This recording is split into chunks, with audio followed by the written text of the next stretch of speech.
Good morning, students. Today we are starting with next point, which is we are previously discussing, that is biodegradable and non-biodegradable waste. So biodegradable means the waste material which can be degraded by microorganism. Here the definition of the waste is given. This type of waste is easily degradable by microbes.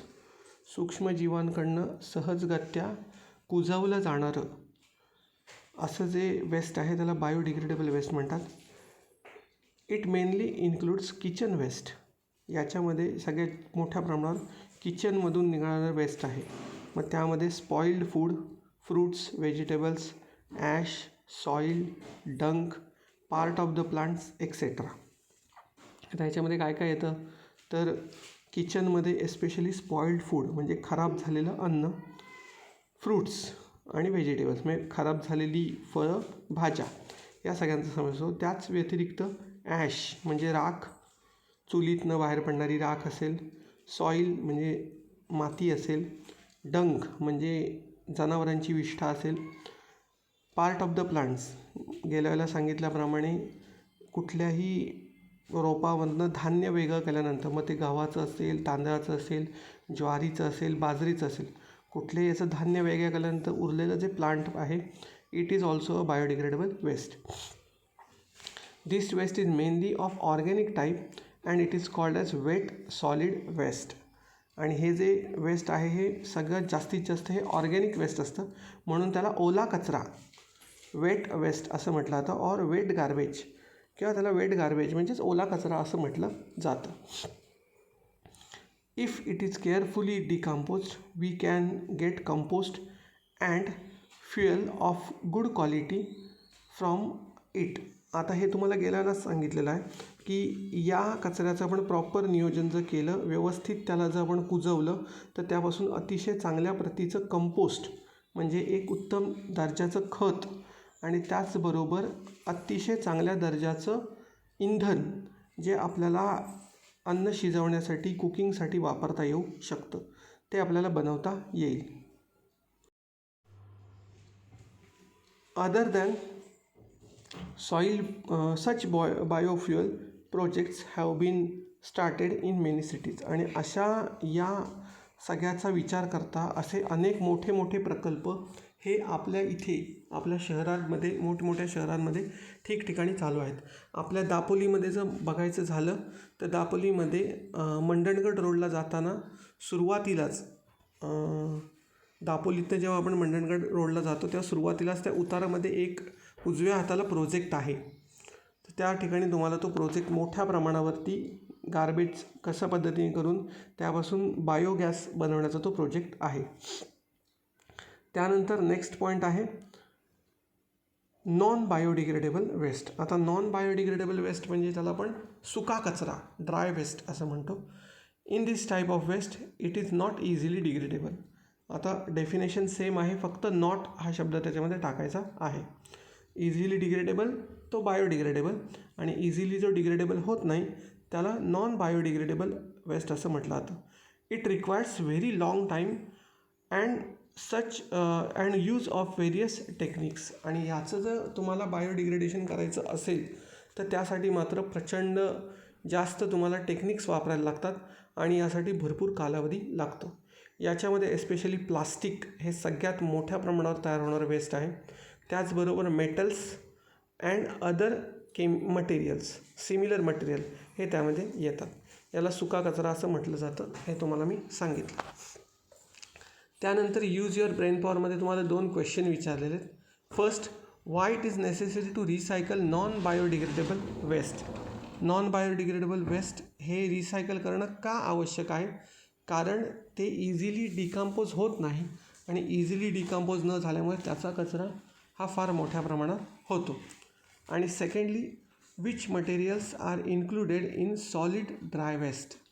कोणतं material हे solid dry वेस्टमध्ये येतं?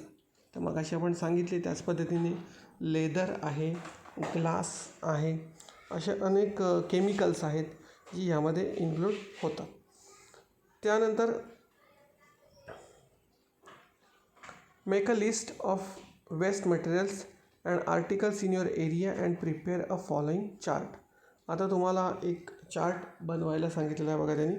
एक chart इथं त्यांनी दिलेला आहे पॅटर्नसाठी. काय करायचं आहे तुम्हाला, तुमच्या एरियामध्ये आढळणारं मटेरियल, फॉर एक्झाम्पल पहिलं मटेरियल त्यांनी दिलं आहे प्लास्टिक बॉटल. प्रकार त्याचा डिग्रेडेबल आणि नॉन डिग्रेडेबल यामध्ये टाकायचं आहे. डिग्रेडेबल नो आहे, नॉन बायोडिग्रेडेबलमध्ये येस आहे, recycling yes, reuse yes, toxic पण येस. हे विषारी आहे, हे जर जनावरांच्या पोटामध्ये गेलं तर ते घातक ठरू शकतं. आता सेकंडली तुम्ही घ्याल पेपर. मग पेपर तुम्ही कशामध्ये टाकणार, डिग्रेडेबल आहे, नॉन डिग्रेडेबल आहे, रिसायकलिंग होतो का, रियूज होतो का, टॉक्झिक आहे का, हे अशा पद्धतीने तुम्हाला. ग्लास आहे, लेदर शूज आहेत, इतर काही आर्टिकल्स आहेत, तर ही सगळी तुम्हाला. स्पॉइल्ड फूड आहे, व्हेजिटेबल्स आहेत, फ्रूट आहेत, असा तुम्ही सगळा कचरा जो आहे, तुम्हाला जो जो कचरा तुमच्या एरियामध्ये दिसतो त्याचं नाव लिहायचं आहे आणि तो बायोडिग्रेडेबल आहे का नाही हे तुम्हाला त्याच्यामध्ये इन्क्लूड करायचं आहे. त्यानंतर नेक्स्ट तुम्हाला एक फाइंड आउटसाठी त्यांनी दिलं आहे बघा. Nowadays an electronic devices that is a cellphone is very popular. From a mobile shop near your house find out how they dispose or old the broken down cellphones. आता तुम्हाला इथं एक त्यांनी काम सांगितलेलं आहे, एक तुम्हाला गोष्ट करायला सांगितलेली आहे. तुमच्या जवळच्या मोबाईल शॉपीला भेट द्या आणि त्यांना विचारा की तुम्ही बंद पडलेले किंवा खराब झालेले जे मोबाईल आहेत ते कशा पद्धतीने डिस्पोज करता, त्याची विल्हेवाट कशा पद्धतीने लावता. याचं उत्तर तुम्हाला नंतर वाटल्यास मी सांगेन, पण हे एकदम इझी क्वेश्चन आहे जो त्याचा आन्सर तुम्हाला सहजरित्या मिळू शकेल. तर तुम्ही ते आन्सर शोधायचं आहे, नाही मिळालं तर मात्र मी तुम्हाला ते सांगेन. त्यानंतर युजिंग ICT त्यांनी एक तुम्हाला केअरफुली ऑब्झर्व करायला सांगितलेलं आहे. Carefully observe the figure number 9.4 alongside based on it and send an email to your friend explaining the importance of solid waste management. Solid waste management का महत्त्वाचं आहे, तर या पॉईंटच्या आधारे एक आर्टिकल किंवा एक लेटर लिहायचं आहे आणि ते तुम्हाला तुमच्या मित्राला पाठवायचं आहे. Harmful effects of solid waste. सुरुवातीपासून आपण इथून सुरुवात करूया वरपासून. Effect on biodiversity. सगळ्यात महत्त्वाचं मग सांगितलं तुम्हाला की सॉलिड वेस्ट जे आहे त्याचा सगळ्यात मोठा परिणाम हा प्राण्यांवरती आणि वनस्पतींवरती होतो. जी आपल्या आजूबाजूला असलेली बायोडायव्हर्सिटी आहे त्याच्यावरती याचा मोठा परिणाम होतो. Secondly bad odour of waste. जिथे हा कचरा मोठ्या प्रमाणावर साठलेला असतो, पडलेला असतो, तिथे प्रचंड दुर्गंधी, अतिशय घाण वास त्या कचऱ्याला येतो. Thirdly production of toxic gases. आता ही जी दुर्गंधी आहे ती दुर्गंधी कसली आहे, तर त्यापासून निघणारी वेगवेगळी वायू आहेत आणि त्यामध्ये काही विषारी वायूसुद्धा असू शकतात. Thirdly degradation of natural beauty. आता एखादं प्रेक्षणीय स्थळ आहे, एखादा बगीचा आहे, एखादं छान धरण आहे, एखादा छान ओढा आहे, एखादा छान धबधबा आहे, अशा ठिकाणी तुम्ही नॅचरल ब्युटी बघायला जाता आणि त्या ठिकाणी जर असा मोठ्या प्रमाणावर कचरा असेल, दुर्गंधी असेल, तर ते सगळं त्या तिथल्या नॅचरल ब्युटीची डिग्रेडेशन म्हणजे त्याची दुरावस्था दाखवतं. त्यामुळे हे फार मोठ्या प्रमाणात आपल्याकडे समुद्र आहे, समुद्रकिनारे आहेत आपल्याकडे, ते जर असे अस्वच्छ असतील तर पर्यटकसुद्धा तिथे जास्त मोठ्या प्रमाणात येणार नाही आहेत.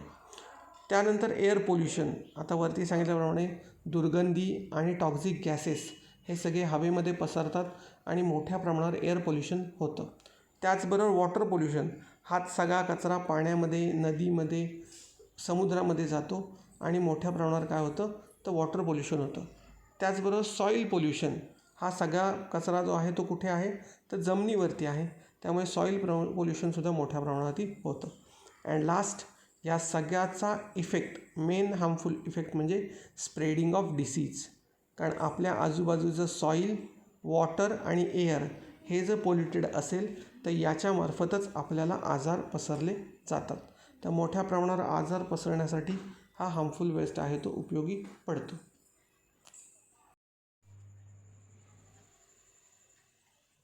हा मोठ्या प्रमाणावरती कचरा जो आहे तो पसरतो आणि त्यामुळे नॅचरल ब्युटी जी आहे तीसुद्धा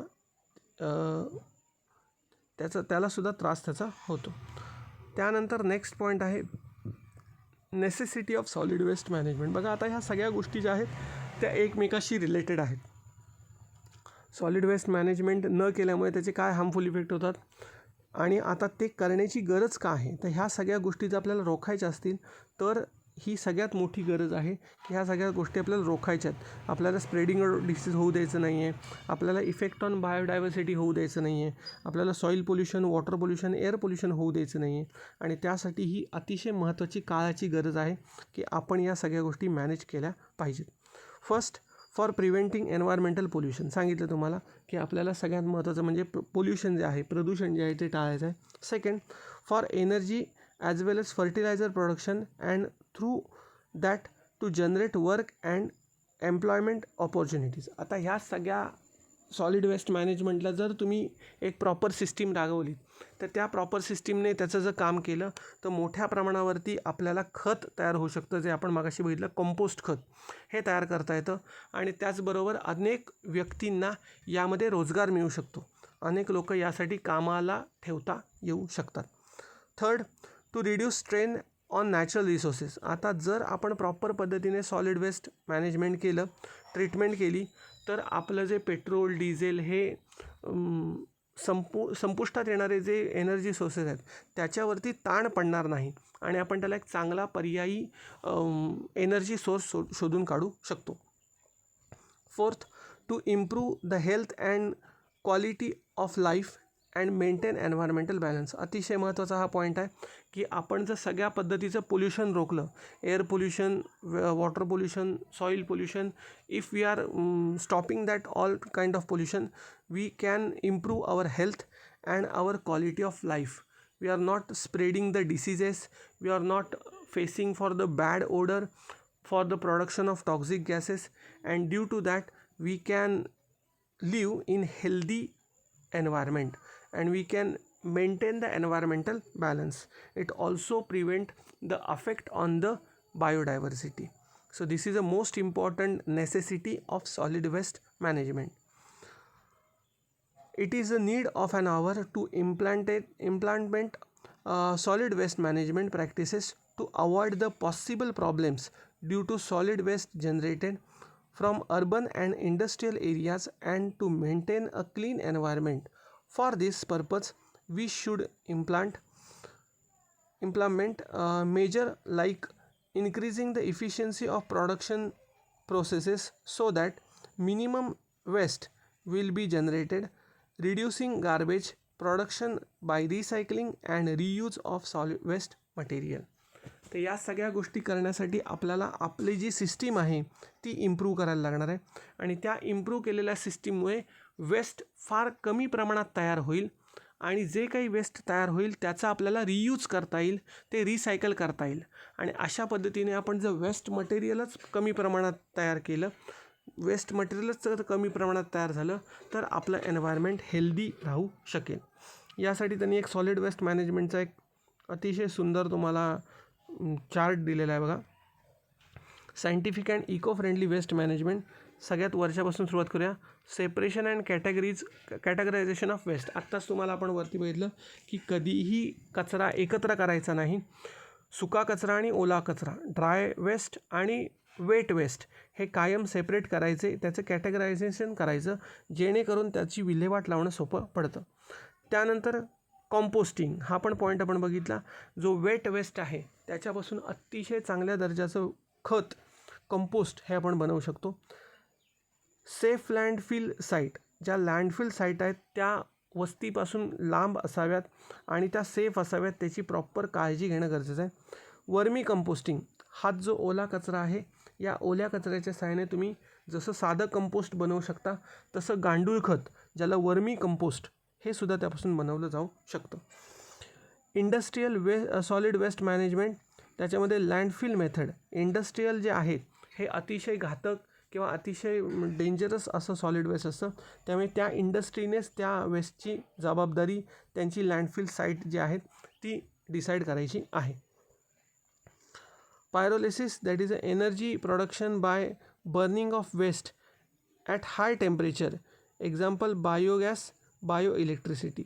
आता एक नवीन पद्धत आलेली आहे पायरोलायसिस. या पायरोलायसिसमध्ये हा जो सगळा कचरा आहे तो एकत्र केला जातो आणि त्याला अतिशय उच्च तापमानाला जाळलं जातं आणि त्यापासून बायोगॅस आणि बायो इलेक्ट्रिसिटीसह बनवली जाते. हा आत्ताचा सगळ्यात रिसेंट किंवा सगळ्यात ॲडव्हान्स्ड टेक्नॉलॉजी आहे. And lastly biomedical waste management, that is a incineration. याच्यामध्ये बायोमेडिकल वेस्ट जो आहे तो बायोमेडिकल वेस्ट सुद्धा प्रॉपरली डिस्पोज करणं गरजेचं आहे, कारण इथून स्प्रेडिंग ऑफ डिसीज वगैरे होण्याची शक्यता सगळ्यात जास्त प्रमाणात असते.